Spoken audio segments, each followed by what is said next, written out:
AP తెలంగాణలో చిరుతల సంచారం తీవ్ర కలకలం సృష్టిస్తోంది. చిరుతలు ఎప్పుడు ఎక్కడ దాడి చేస్తాయోనని వణికిపోతున్నారు జనం. చిరుతలను బంధించాలని ఫారెస్ట్ సిబ్బందిని డిమాండ్ చేస్తున్నారు.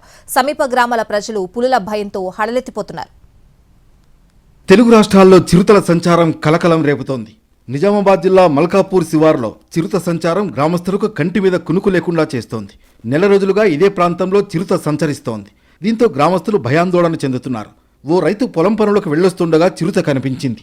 ఆ దృశ్యాలను తన సెల్ ఫోన్లో చిత్రీకరించాడు. నెల రోజుల వ్యవధిలో 3 సార్లు గొర్రెల మందపై చిరుత దాడి చేసి చంపేసింది. గొర్రెల కాపరులు అటవీ అధికారులకు ఫిర్యాదు చేశారు. మల్కాపూర్లో చిరుత సంచార భయం వీడకముందే మోపాల్ మండలం కులాస్పూర్లో చిరుతలు సంచరిస్తున్నాయంటూ స్థానికులు అటవీ అధికారులకు సమాచారం ఇచ్చారు. దీంతో రంగంలోకి దిగిన ఫారెస్ట్ సిబ్బంది చిరుతల పాదముద్రల కోసం గాలించారు. చిరుతలు సంచరిస్తున్న విషయాన్ని ధృవీకరించారు.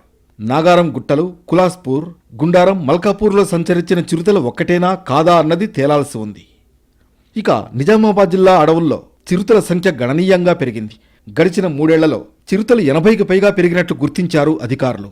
అటవీ ప్రాంతాల్లో సంచరించాల్సిన చిరుతలు జనావాసాల్లోకి రావడంతో సామాన్యులు భయంతో వణికిపోతున్నారు. నెల రోజుల వ్యవధిలోనే 14 చోట్ల చిరుతలు కనిపించడం సంచలనంగా మారింది. నిజామాబాద్, ఆర్మూర్ డివిజన్ల పరిధిలో 86,000 హెక్టార్లలో అడవులు విస్తరించి ఉన్నాయి.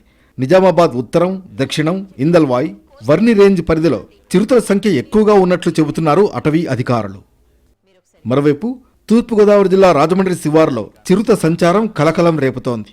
లాలా చెరువు అటవీ ప్రాంతంలో 9 రోజులుగా సంచరిస్తున్న చిరుత స్థానికుల్ని హడలెత్తిస్తోంది. అక్కడే సంచరిస్తున్నట్లు పాదముద్రలు కనిపిస్తున్న అధికారులు ఏర్పాటు చేసిన బోనులకు మాత్రం చిక్కడం లేదు. ఇప్పటికే 10 రోజులు కావడంతో చిరుత ఎప్పుడు ఏం చేస్తుందోనన్న భయం స్థానికులను వెంటాడుతోంది. చిరుతను పట్టుకోవడానికి అటవీశాఖ అధికారులు చేస్తున్న ప్రయత్నాలు ఫలించడం లేదు. దీంతో 10 చోట్ల సీసీ కెమెరాలు, 4 చోట్ల బోనులు, 50 చోట్ల ట్రాప్ కెమెరాలను ఏర్పాటు చేశారు.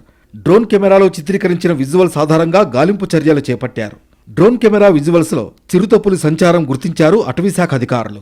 బోన్లను ఏర్పాటు చేసి చిరుతను పట్టుకోవడానికి ప్రయత్నిస్తున్నారు.